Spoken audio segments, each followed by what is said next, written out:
പ്രിയപ്പെട്ടവരെ, സ്വാഗതം. കഴിഞ്ഞ കുറേ ദിവസമായി നമ്മുടെ ഗ്രാമപ്രദേശങ്ങളിലൊക്കെ കണ്ടുവരുന്നൊരു പ്രക്രിയയാണ് SIRൻ്റെ എന്യൂമറേഷൻ ഫോം പൂരിപ്പിച്ചു നൽകുന്നത്. വീടുകൾ കേന്ദ്രീകരിച്ചും അതുപോലെ തന്നെ ക്ലബ്ബുകളിലും ഗ്രൂപ്പ് ഒക്കെയായി ഇതിൻ്റെ പ്രക്രിയ നടന്നു വരികയാണ്. കഴിഞ്ഞ ദിവസം എൻ്റെ വീട്ടിൽ വെച്ചും ഇതിൻ്റെ പ്രക്രിയ നടക്കുകയുണ്ടായി. എൻ്റെ വീടിന് ചുറ്റുമുള്ള എല്ലാ വീടുകളിലെയും ആളുകൾ അവരുടെ അവകാശമായ SIRൻ്റെ ഫോം പൂരിപ്പിക്കുകയുണ്ടായി. പറഞ്ഞു വരുന്നത്, നമ്മുടെ കൂടെയുള്ള പലർക്കും ഇതിനെക്കുറിച്ച് ധാരണയില്ല എന്നതാണ്. ഏറെ നിസ്സാരമായിട്ടാണ് അവർ ഇതിനെ കാണുന്നത്. അവർ പറഞ്ഞു വരുന്ന വാദങ്ങൾ വോട്ടർ ID ഇല്ലാതെ, വോട്ട് ചെയ്യാതെ, ആധാർ കാർഡ് ഇല്ലാതെ ഇത്ര വർഷം ഇവിടെ ജീവിച്ചില്ലേ എന്നാണ്.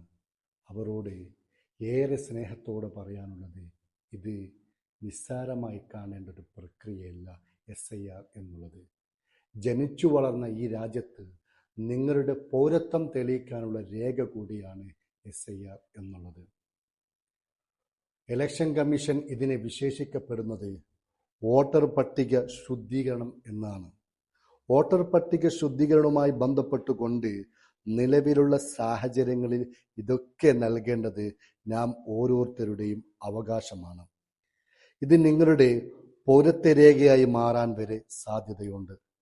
അതുകൊണ്ട് നിങ്ങളുടെ വോട്ടവകാശം നിഷേധിക്കുക മാത്രമല്ല, നിങ്ങളുടെ ഓരോ അവകാശങ്ങളും ഭരണകൂടം നിഷേധിക്കപ്പെടാനും സാധ്യതയുണ്ട്. SIR നടപ്പിലാക്കിയ സംസ്ഥാനമാണ് ബീഹാർ. 65 ലക്ഷം പേരുടെ വോട്ടവകാശമാണ് കഴിഞ്ഞ ഇലക്ഷൻ സമയത്ത് അവിടെ നിഷേധിക്കപ്പെട്ടിട്ടുള്ളത്. അതിൽ 35% മുസ്ലിങ്ങളാണ് എന്നുള്ള വസ്തുത നാം ഓരോരുത്തരും കാണേണ്ടതാണ്. ബീഹാറിൽ ഇലക്ഷൻ്റെ റിസൾട്ട് വന്നിരിക്കുകയാണ്. ബീഹാർ നമുക്ക് പലതിനുമുള്ളൊരു പാഠമാണ്.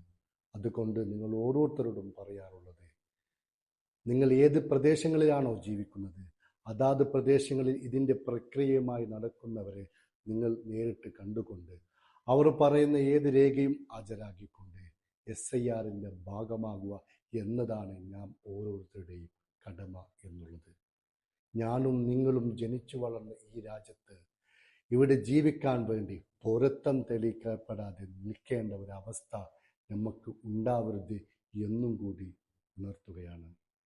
പുതിയൊരു വീഡിയോയുമായി നമുക്ക് വീണ്ടും കാണാം. ഇതുവരേക്കും ബൈ ബൈ.